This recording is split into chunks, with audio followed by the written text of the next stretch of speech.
Hello, everyone. Thank you so much for joining us today for this program preview for the Master of Science in Innovation and Venture Development. MSIVD is a brand new master's program starting this fall 2020 at Arizona State University through a partnership between the Ira A. Fulton Schools of Engineering, the W.P. Carey School of Business, and the Design School and the Herberger Institute for Design and the Arts.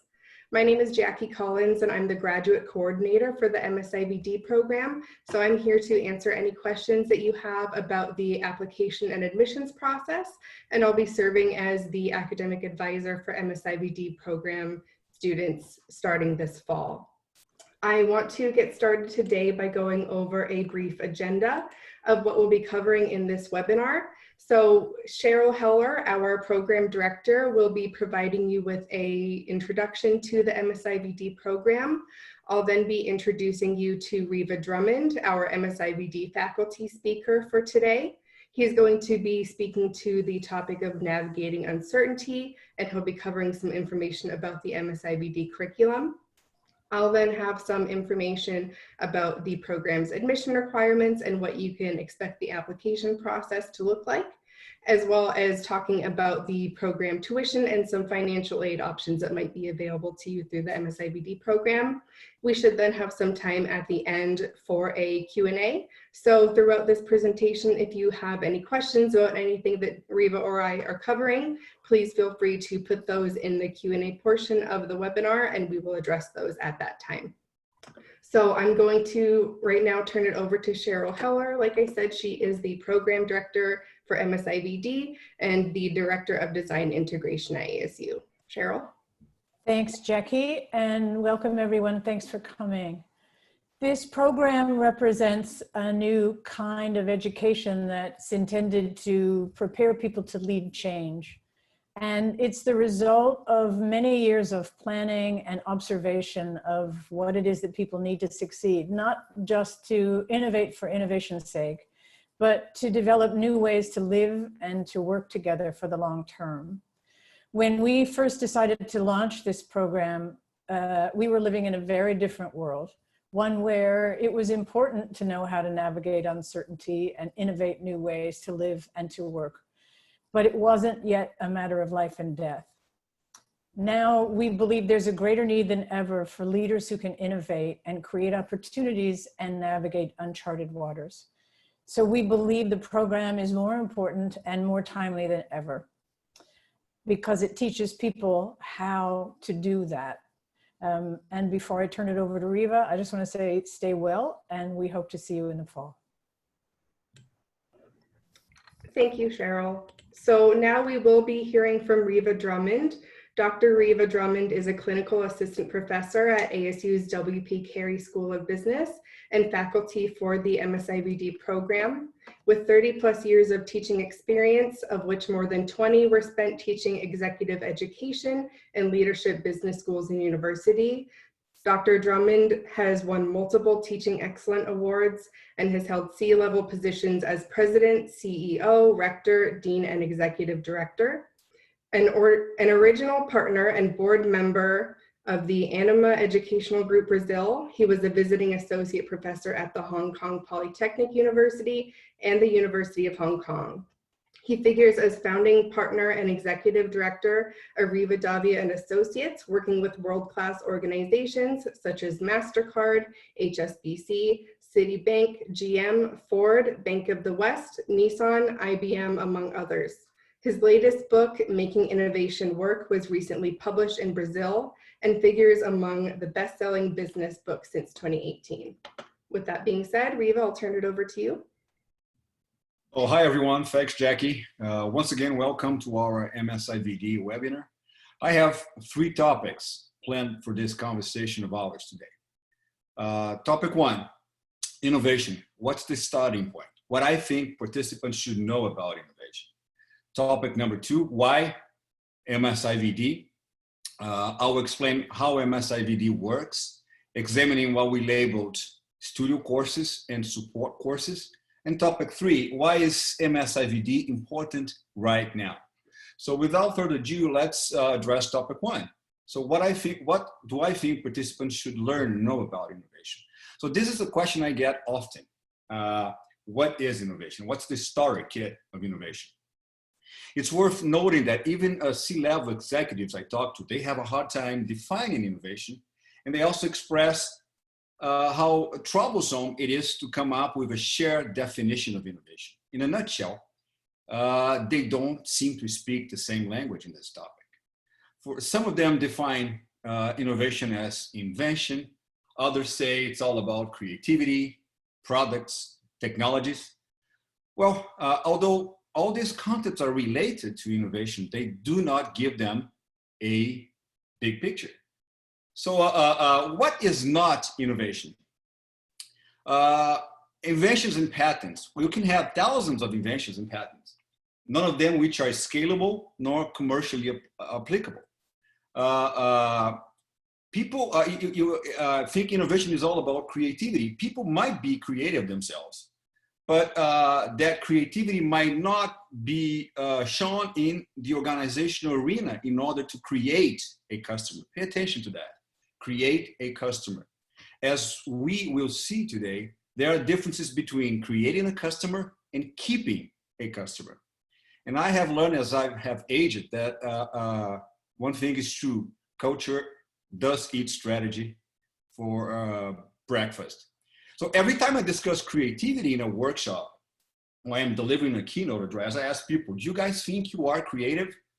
Raise your hand if you think you are creative. Well, hundreds of people in a conference, only a handful of them raise their hands. People don't think they are creative, yet they think creativity is quintessential. So innovation is not only technology or products. This is a very myopic view of innovation. And by the way, many students ask me for help. Well, I want to innovate. I want to create apps. It's more than creating apps.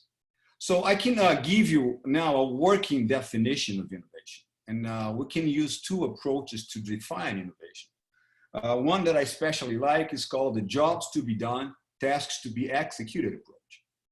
Well, when it comes to innovation, forget about your product features and your tech specs, because nobody buys that. You have to change the question. For example, here at my house, I have to use a vacuum cleaner to clean the house. I don't like using that. I have back problems. And I found this robot vacuum cleaner that can do that task on my behalf. It's called Roomba. Pardon me for my pronunciation. But what Roomba does is Roomba does something on my behalf, something I don't want to do. So again, when you're thinking about innovation, forget your technology and try to answer a very tough question.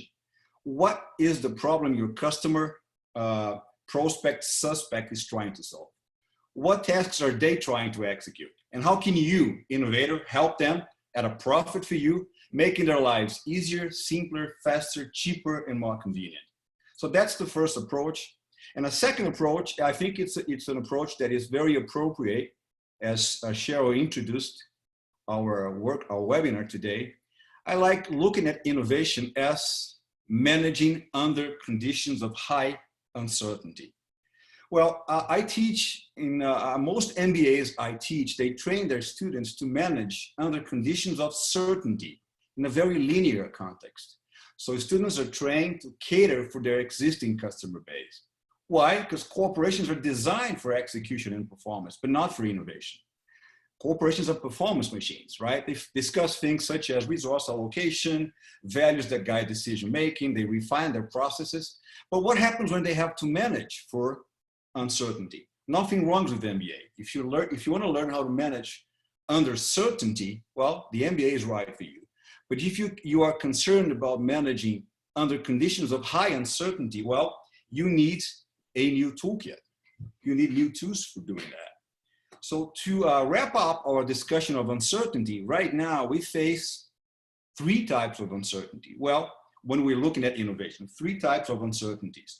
We have first a demand uncertainty. Will customers buy it if I make it? We also face a technological uncertainty. Can we build that? Can we make a desirable solution? And we have a thing we call environmental uncertainty. In MBAs, we teach students to work, for example, with tools such as market research. But if you face an uncertainty, market research won't work. How can you research markets that don't exist yet? And so we need to move from discovery to enactment. We need to learn how to create the environments we want to live in. And finally, in regards to environmental uncertainty, any black swan in the horizon right now? So look at COVID-19. No one was expecting that. And why is uncertainty rising at such dramatic rates? Well, we have new drivers of uncertainty, drivers that raise uncertainty. Well, think of all the disruptive technologies we have nowadays. Look at personal computers we're using right now. They're cheap devices to solve complex problems right at your home.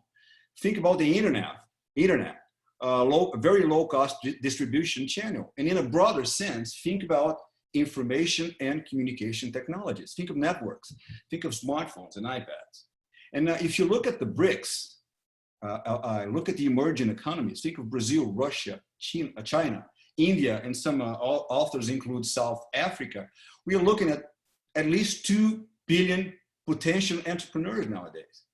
And throughout my trips in Asia and Latin America, I have learned about new topics, such as reverse innovation, frugal innovation, or social innovation.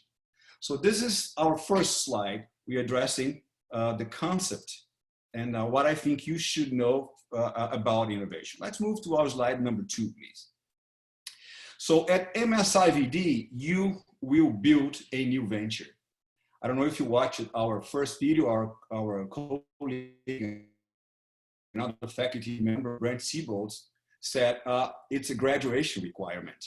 So at MSIVD, you learn about different topics. For example, you're looking at the relationship between innovation and strategy. Here, one click, please. Here you will learn that innovation is more than technology or products once again. We're gonna look at strategic innovation as value creation at the intersection of a company's technology and a company's business model, for example. That gives us 6 levers of innovation to play with.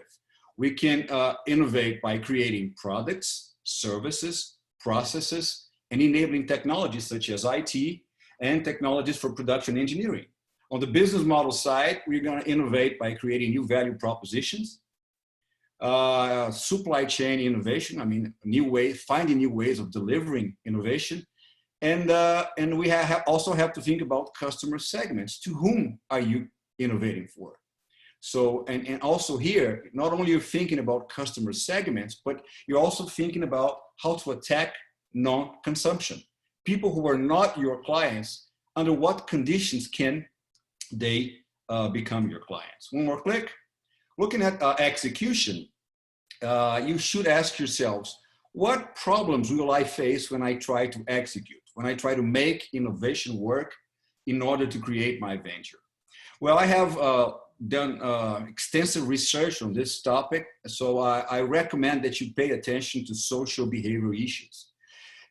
Think of the new style of leadership. We call it creative leadership, and the development of soft skills that you should be working on: creativity, communication, and also the creation of the enabling context, the enabling conditions that will be conducive to knowledge sharing, to collective problem solving, to meaningful learning.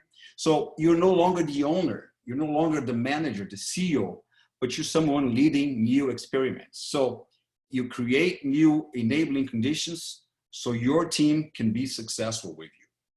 Looking at our third element here, tools and methodologies, as I said before, you will need a new toolbox.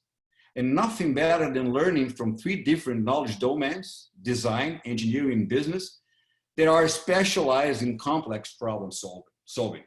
So are the tools you're using in tune with your emergent strategy?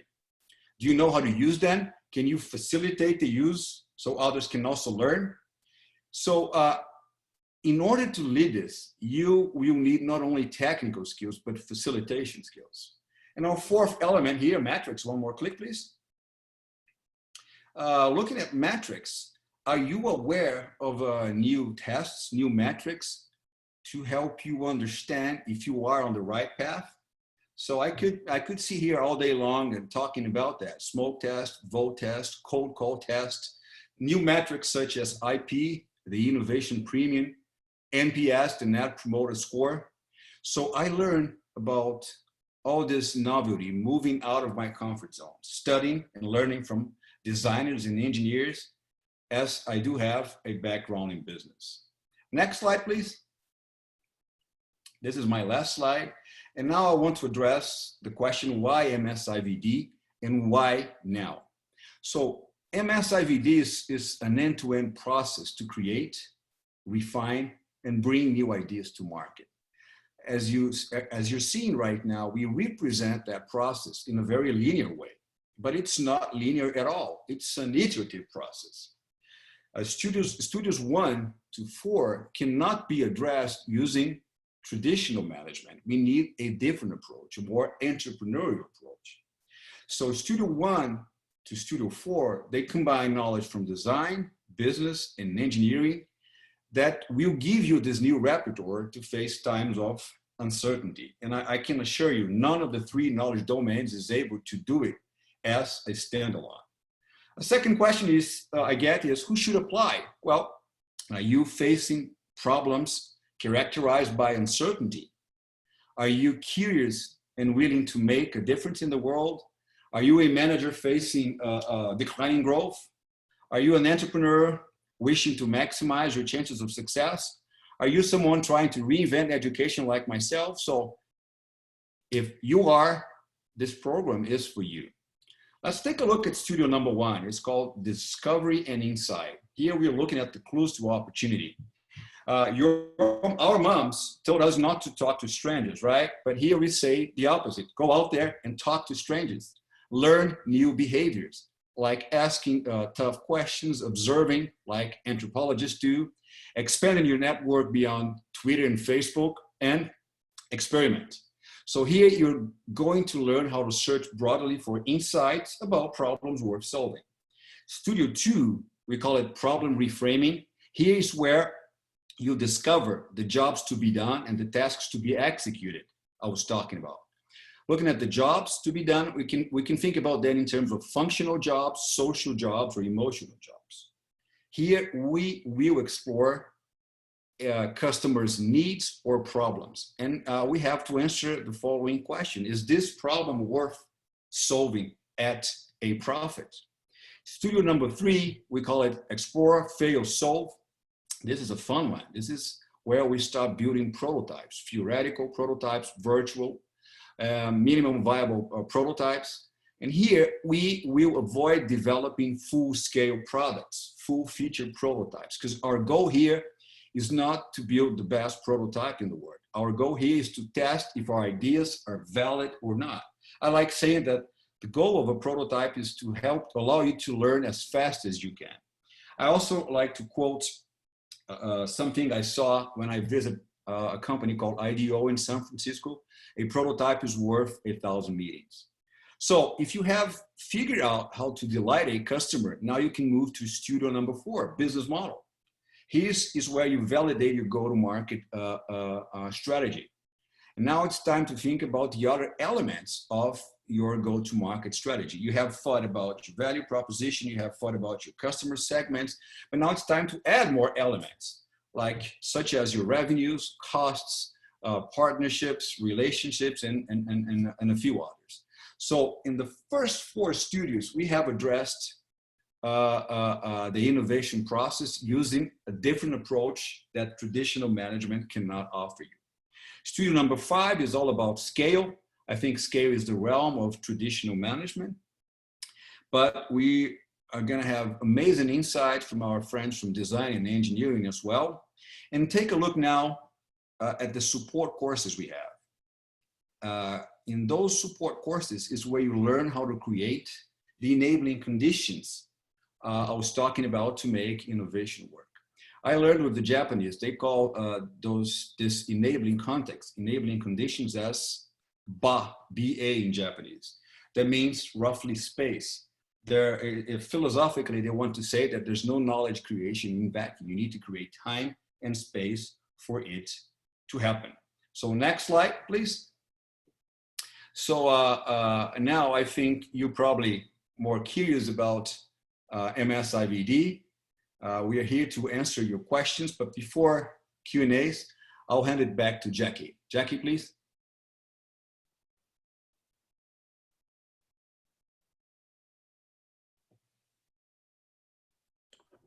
Thank you, Riva.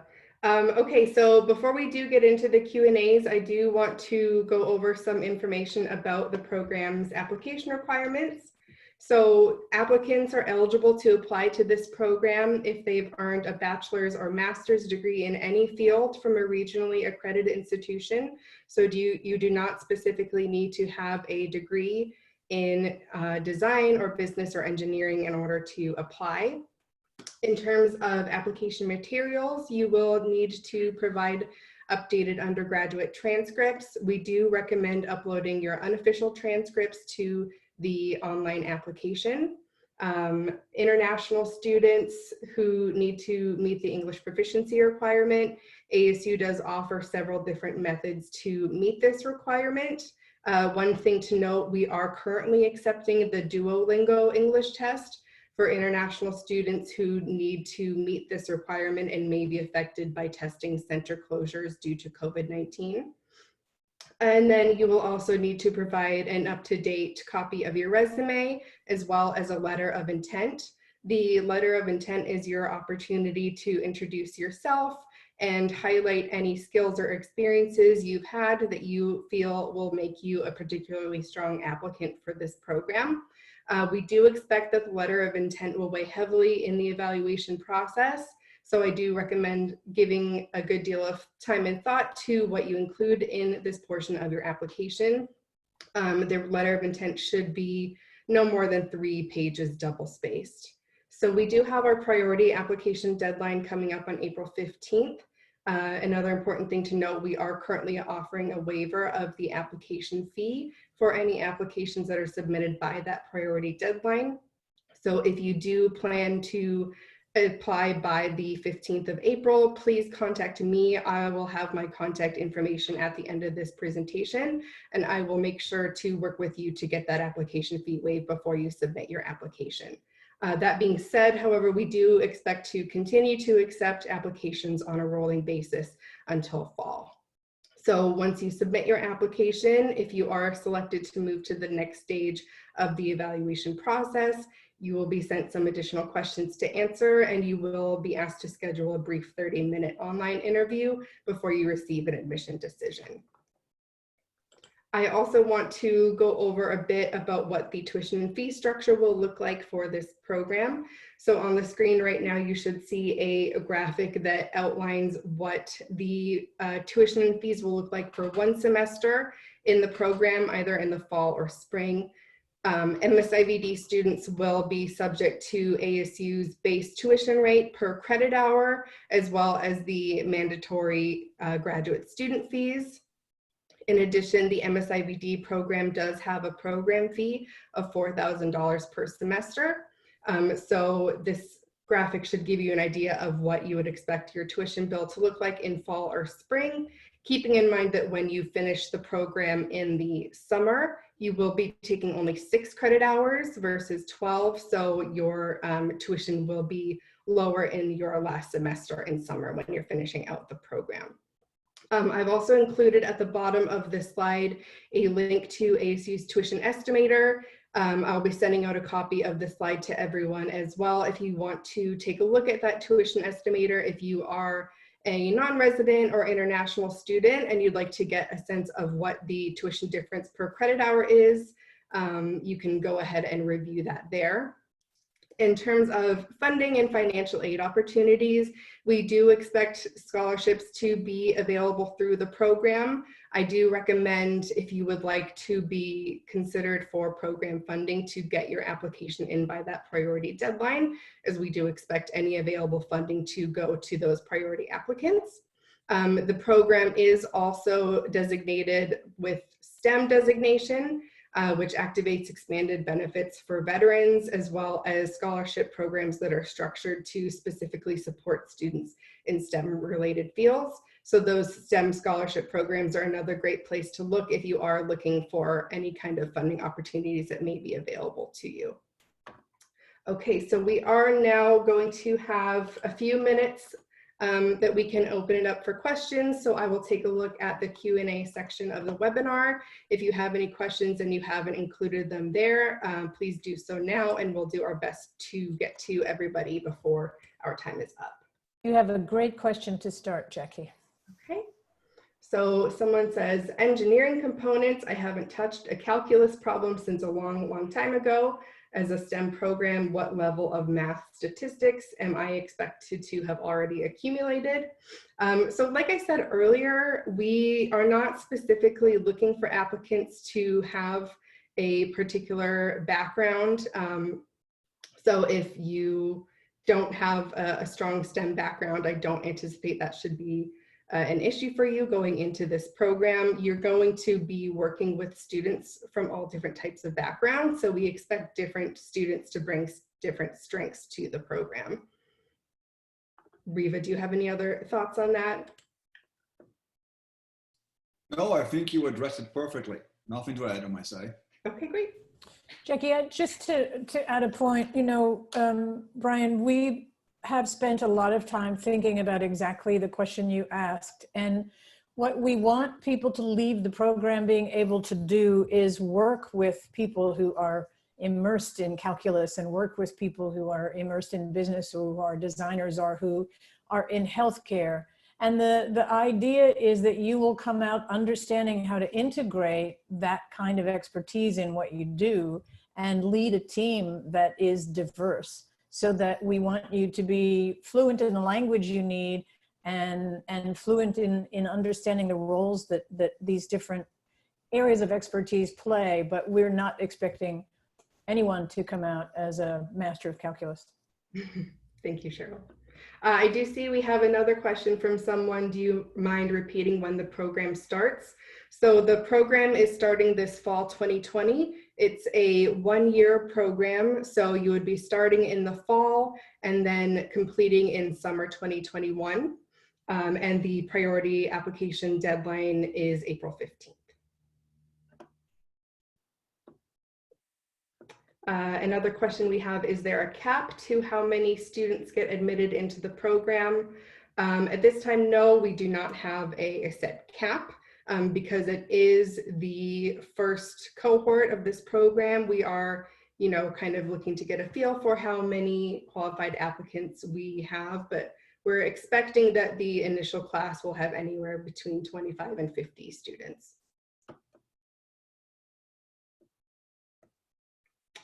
Someone mentioned that fall is a broad calendar. Is there a specific date? The ASU's fall semester starts in August. I do have to look up the exact date, but typically it is mid-August that the fall semester gets started at ASU.